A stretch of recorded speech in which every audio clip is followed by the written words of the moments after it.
ఈరోజు నాకు జరిగిన చిన్న ఇన్సిడెంట్ గురించి అయితే మీకు షేర్ చేసుకోవాలనుకుంటున్నాను. దయచేసి ఈ వీడియో అక్కడ స్కిప్ చేయకుండా చివరి వరకు చూడండి. అలాగే ఇందులో చిన్న కామెడీ కూడా ఉంటుంది అనమాట.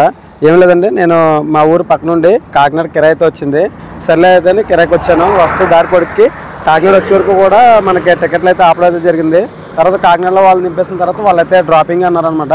అదే డబ్బులు తీసుకొని ఇలా కూర్చునేసరికి మా ఫ్రెండ్ అయితే ఫోన్ చేశాడు. బాగా అర్జెంట్గా మన కత్తిపూడి అయితే రావాలంటే నేను వెంటనే కత్తిపూడి గూగుల్లో సెర్చ్ చేసి 30 చూపించింది అనమాట.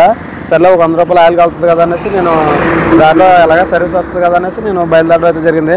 కానీ ఇక్కడ జరిగిన ఇన్సిడెంట్ ఏంటంటే, మనం కాకినాడ వచ్చే వరకు కూడా దారిలో ఎంతమంది అయితే ఆపారో అంతమందిలో 10% కూడా మన కత్తిపూడి వచ్చే వరకు కూడా ఎవరో ఆపలేదండి. అయితే 100 రూపాయలైనా ఆయిల్కి వస్తుంది అనుకున్నాను, కానీ అసలు ఒక్క రూపాయి కూడా రాలేదు. ఇవన్నీ చూస్తే మా ఆవిడ ఏమనుకుంటుందంటే నేను బయటికి వెళ్ళి ఎంతో సంపాదించాను అనుకుంటుంది. కానీ ఇక్కడ మనం సంపాదించేది అయితే ఏమీ లేదండి. ఇలా చాలామంది ఆటో డ్రైవర్లు జరిగి ఉంటుంది. ఎంతమంది జరిగిందో కామెంట్ చేయండి. ఎలా ఉంటుందో ఆటో వాళ్ళ పరిస్థితి. ఈ వీడియో నచ్చినట్లయితే లైక్ చేయండి, షేర్ చేయండి, సబ్స్క్రైబ్ చేయడం మాత్రం మర్చిపోకండి. Bye friends.